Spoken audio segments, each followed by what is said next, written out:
Hello everybody, it's David Collins again, once again with BitNote. I hope you enjoy.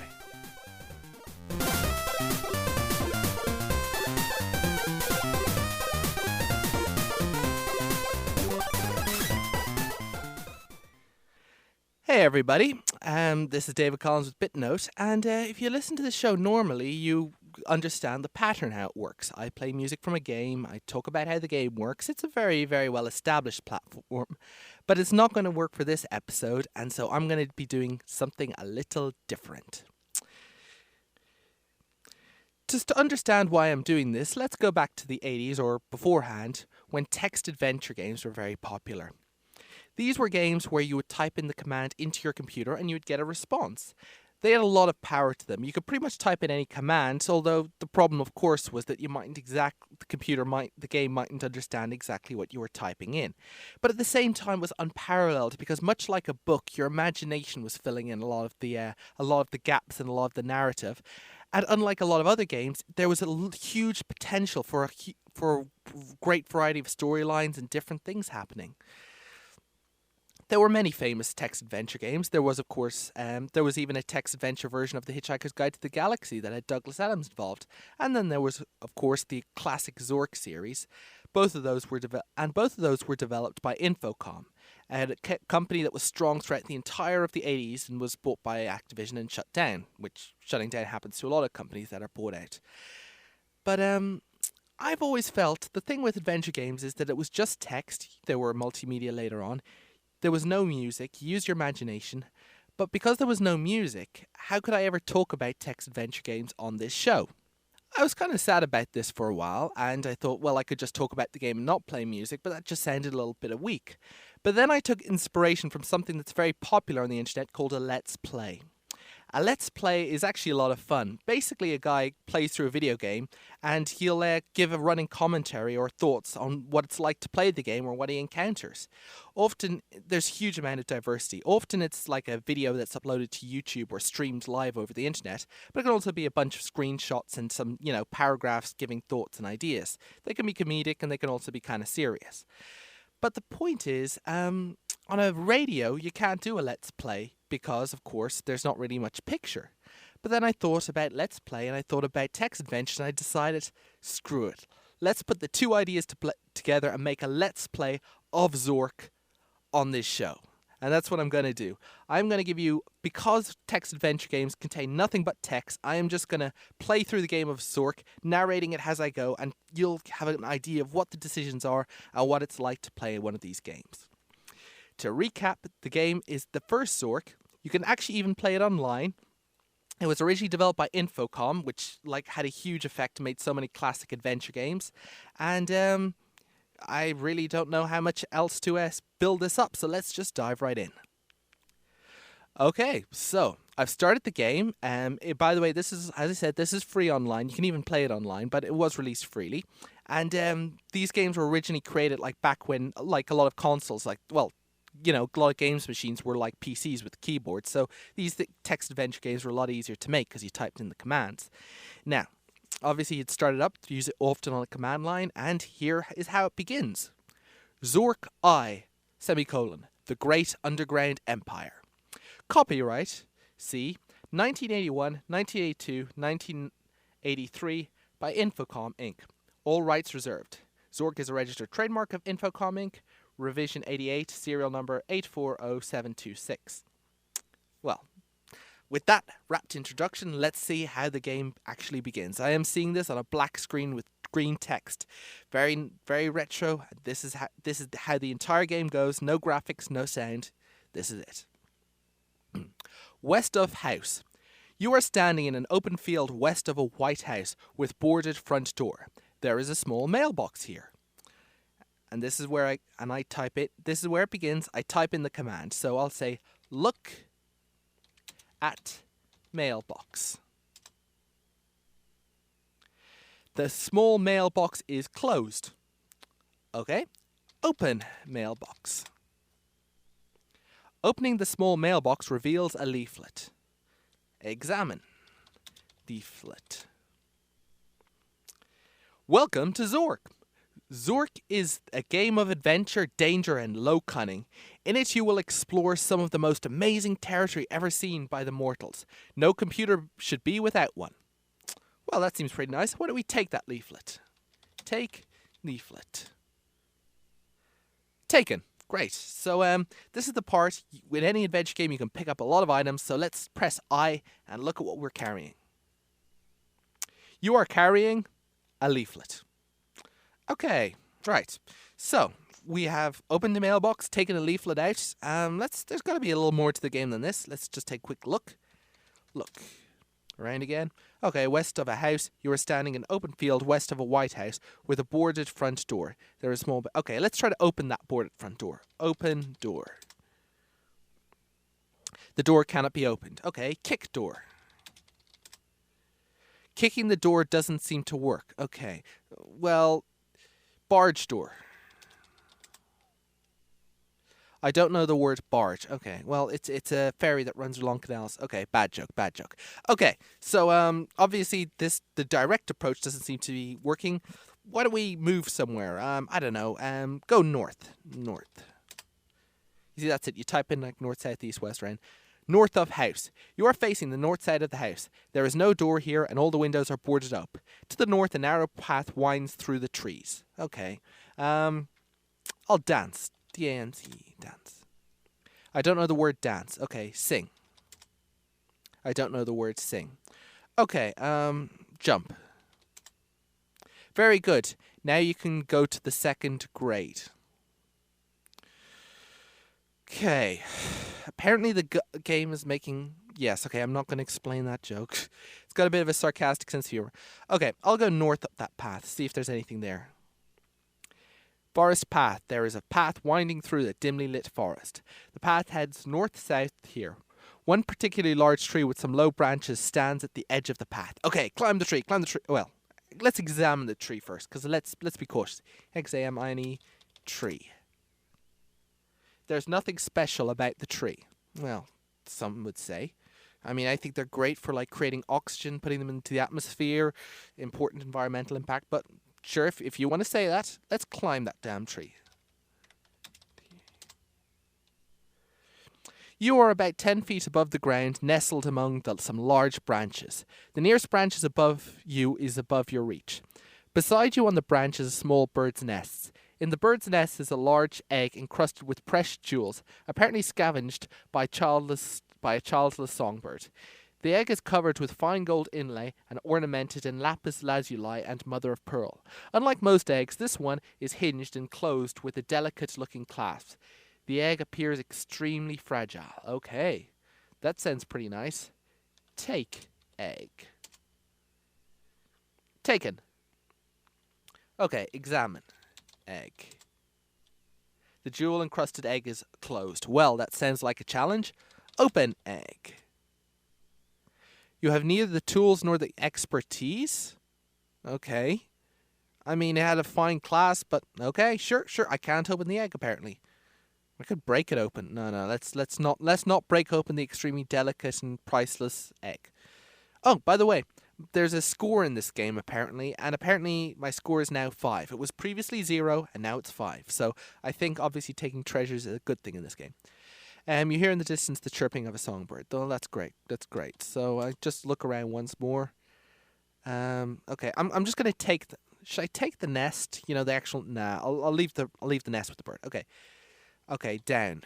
I go down. Forest path, and I'll continue north. Clearing. You're in a clearing with a forest surrounding you on all sides. A path leads south. On the ground there is a pile of leaves. Okay, take leaves. You take them.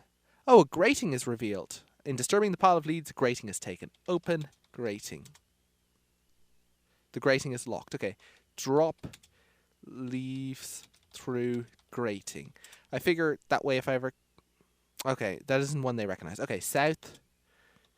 I'm going back to the house. I'm back to north of the house. Let's go east of this damn house. Behind house. You are behind the white house.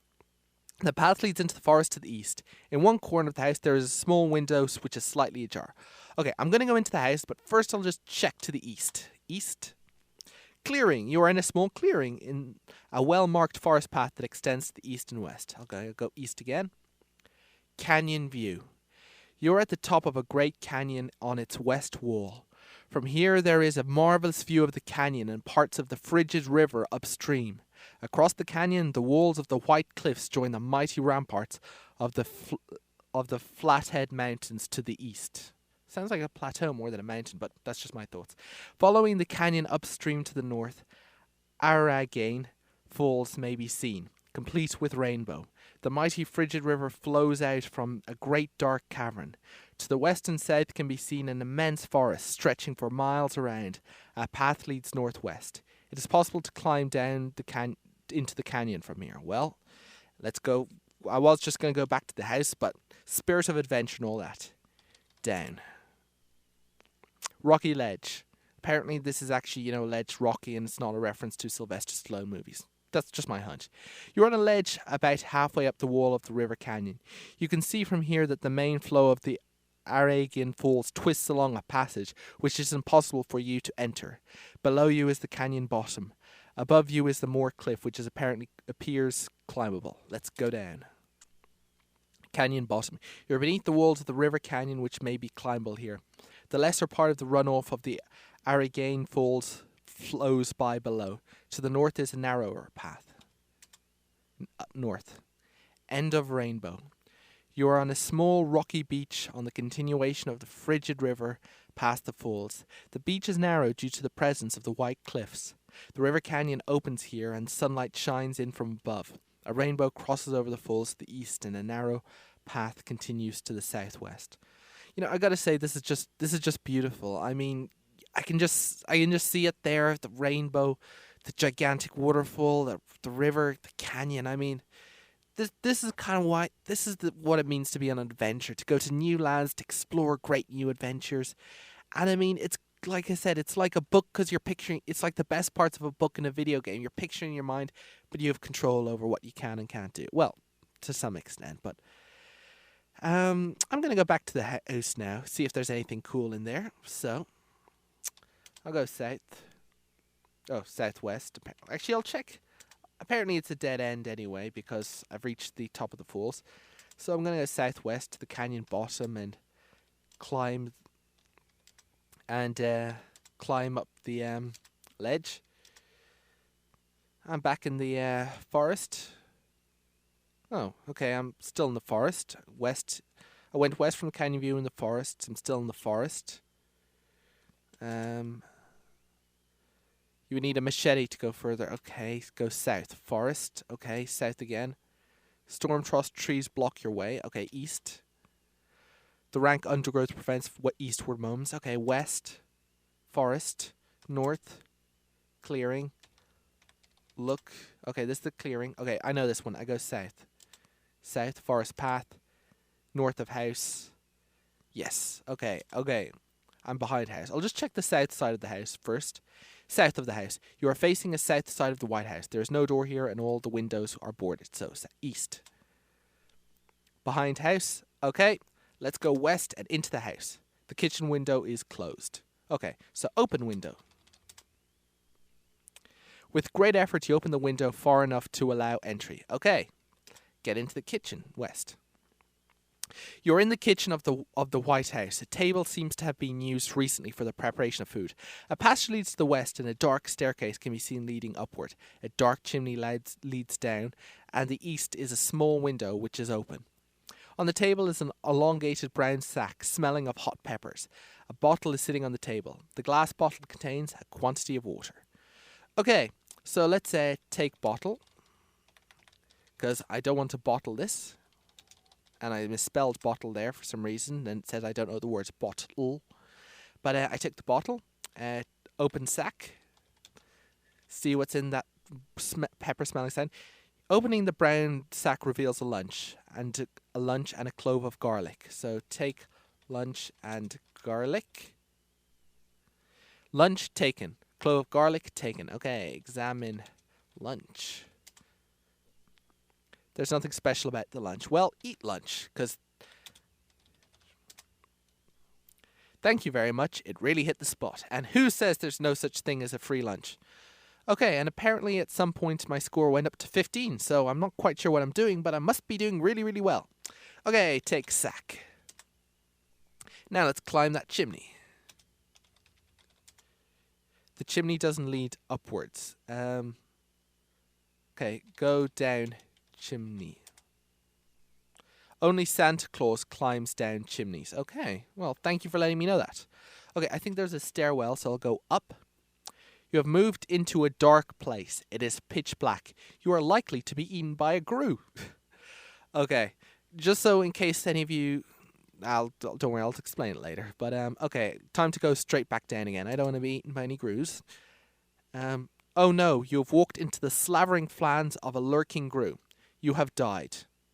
Oh dear gosh. Now let's take a look here. I don't know who's saying this. Now let's take a look here. You will probably deserve another chance. I can't quite fix you up completely, but you can't have everything. Forest. Okay, so apparently I was just killed by a grue. I have walked into the slavering fans of a grue. I have no idea what a grue is. I do not know what they look like. I just have been eaten by one by being in a dark place. This is rather unfortunate. For those who don't know, a grue is has worked its way, it's become like hugely popular among game players. There are people who've heard the phrase, you are likely to be eaten by a grue, that don't even play text adventures. So this is kind of where it comes from. And apparently you got to have every place that you walk into well lit, otherwise you are likely to be eaten by a grue. I thought I could get down there, but no. Okay, so I'm in a forest, so I'll go south. Still in a forest, south again. Storm tossed trees block your way. West, forest, west. You would need a machete to go further west. Okay, south, forest, south. Storm tossed trees block your way. East. The rank undergrowth prevents eastward movement. North, clearing. Great, I know where I am now. So south, forest, south. Just say north, clearing. Look. You're in a small clearing in a well-marked forest path that extends to the east and west. Okay, west. Behind house. Great, great. West again. Kitchen. Great. Look. Small window is open. Okay. So, a table seems to be used. Passage leads to the west, and a dark staircase can be seen leading upwards. Well, considering the dark staircase leads to grues, I don't think I'll take that path.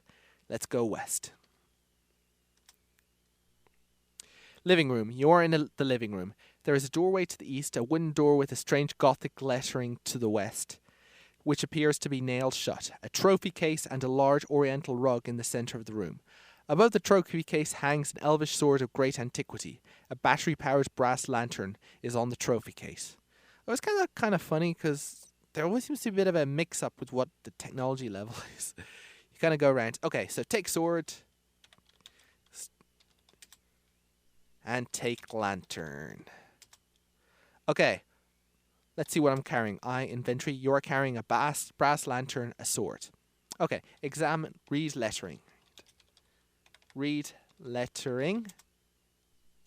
The engravings translate to, this space is intentionally left blank. Okay. Open door. The door cannot be opened. Okay. So, let's see. Turn on lantern. Brass lantern is now on. Great. Now let's tackle that dark room again. Figure out where those grues are.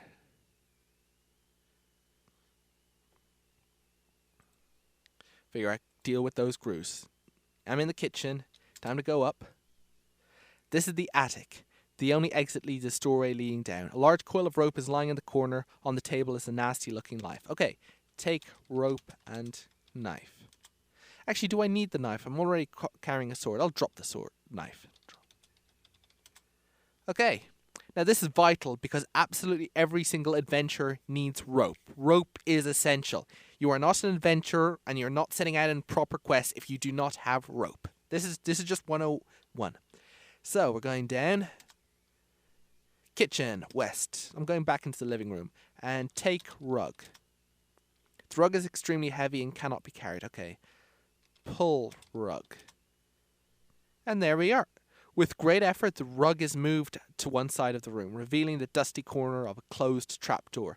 Now, I always find this kind of funny because I always wonder how many... When I was in the room, when they said oriental rug, I just kept trying to pull and take the rug, and I figured out the trapdoor, but I always wondered how many people walked into that room and didn't think the possibility of trapdoors. So, open trapdoor. The door reluctantly opens to reveal a rickety staircase descending into darkness. Okay, check my inventory again. Rope, brass lantern providing light and swords. So, examine case, trophy case. The trophy case is empty. By the way, I'm going to... Apparently, if you're meant to like put valuables into the case and everything like that oriental egg, but apparently when I went back up, I couldn't find it. I've lost the egg. I have the rope, the brass lantern, and the sword, but I have lost the egg, the priceless Fabergé egg. I guess it's almost like a metaphor for something I don't know. So let's head down that great big, down the trapdoor. You're in a dark and damp cellar with a narrow passage leading north and a crawlway to the south. On the west is the bottom of a steel metal ramp which is unclimbable. Your sword is glowing with a faint blue glow. Okay, so let's go south. East of chasm. You're on the east of a chasm, the bottom of which cannot be seen. A narrow passage goes north, and the path you are on continues to the east. Your sword is no longer glowing. So let's go east. Gallery. This is an art gallery. Most of the paintings have been stolen by vandals with exceptional taste. The vandals left through either the north or west exits. Fortunately, there is still one chance for you to be a vandal, for on the far wall is a painting of unparalleled beauty. Well, take that painting if you please. This is kind of what pretty much every single adventure game... I remember I said that adventure games teach you to be kleptomaniacs. Well, it all started with text adventure games. Okay, so I'll look around again. This is an art gallery. So, north or west. So I'll go north. Studio. This appears to have been an artist's studio. The walls and floors are splattered with paints of 69 different colours. Strangely enough, nothing of value is hanging here. And to the south end of the room there is an open door, also covered with paint. A dark and narrow chimney leads up from a fireplace. Although you might be able to get up it seems unlikely you could get back down. Loosely attached to the wall is a small piece of paper. Read paper. Congratulations! You are the privileged owner of Zork 1, the Great Underground Empire, a self-contained and self-maintaining universe. If used and maintained in accordance with the normal operating practices for small universes, Zork will provide many months of trouble-free operation. That's great. Let's go up that chimney.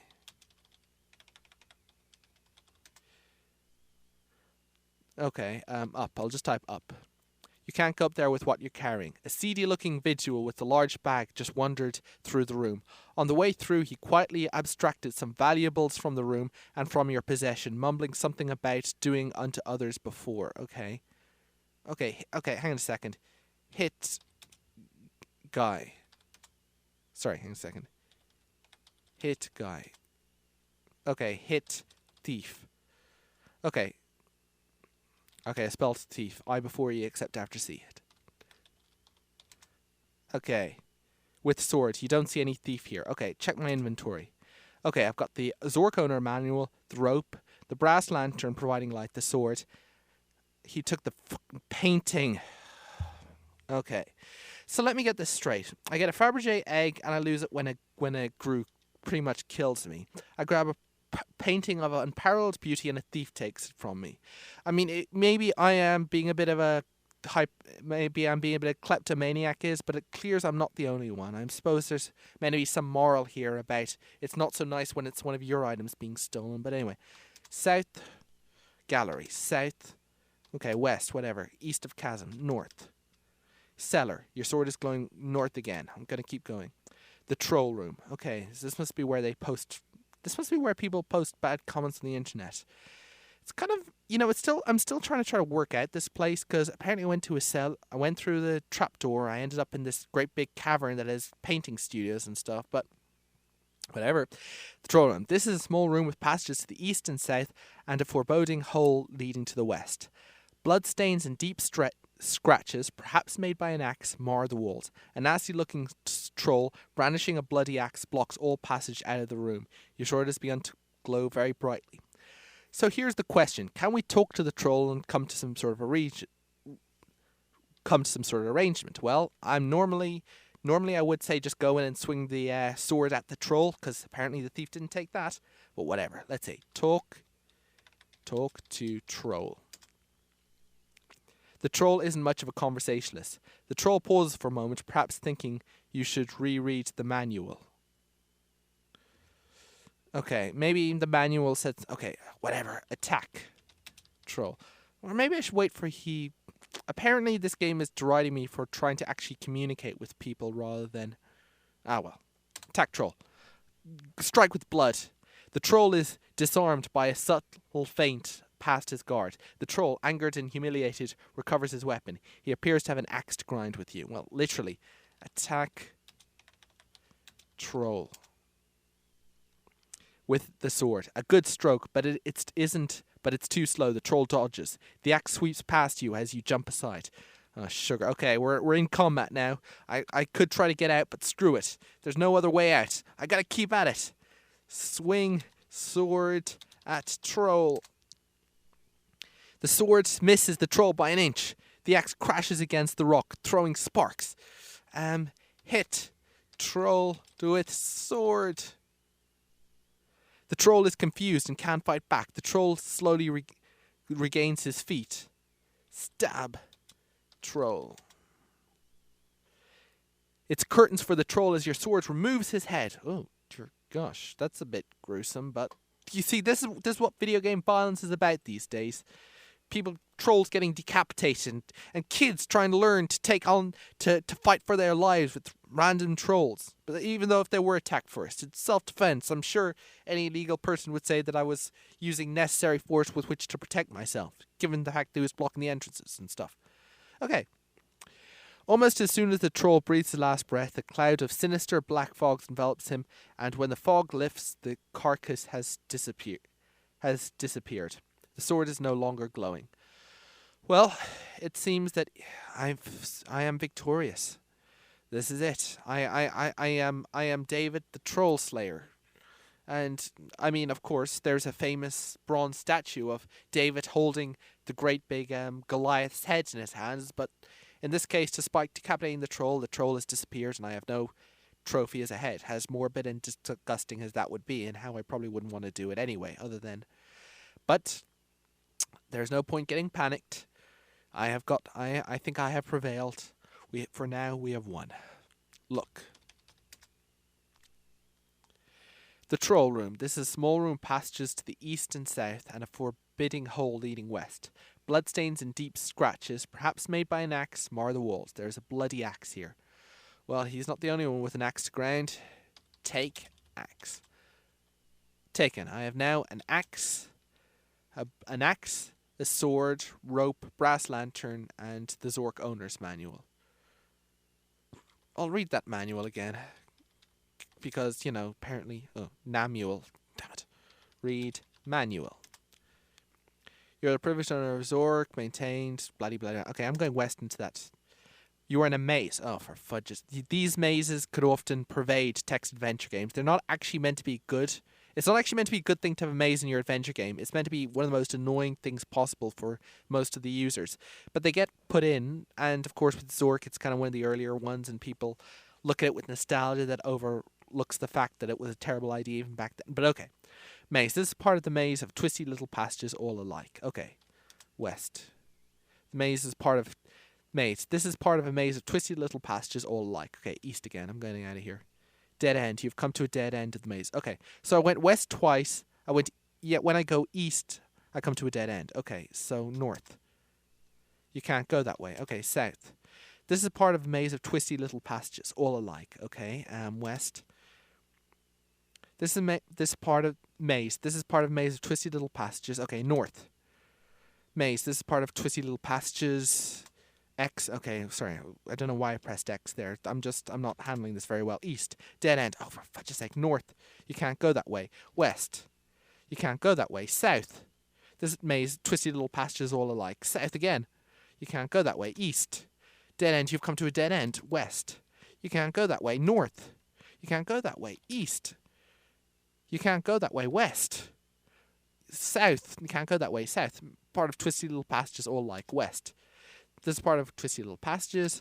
Okay, keep calm. Twisty little passages. West, can't go that way. North, can't go that way. East, there's many twisty little passages all alike. East, you can't go that way. North, twisty little passages. East, dead end. North, can't go that way. West, can't go that way. South, twisty little passages. East, dead end. You come to a dead end. West, you can't go that way. North, you can't go that way. I'm never going to get east. You can't go that way. South, this is a part of twisty little passages all like. Okay, this is the sort of stuff that nostalgia covers up. Okay. South, you can't go that way. West, this is a part of a maze of twisty little. Okay, I've got an idea. Drop manual. Dropped. Okay, look. Zork owner's manual here. This is it. I can use it. I can use the breadcrumbs. North. This is part of a maze of twisty little passages all like. North. Maze of twisty little passages. North. Maze of twisty little passages. North. Twisty little passages. East. The troll. Thank you. I have made it to the troll room. This is a game where I have made it to the troll room, and I am just out of time. Okay. So, that, my friends, is Zork, developed by Infocom, early 80s, classic game. Has twisty little passages, grooves, orc murder, twisted galleries, trapdoors that leads to gigantically extensive dungeons, and I am just out of time.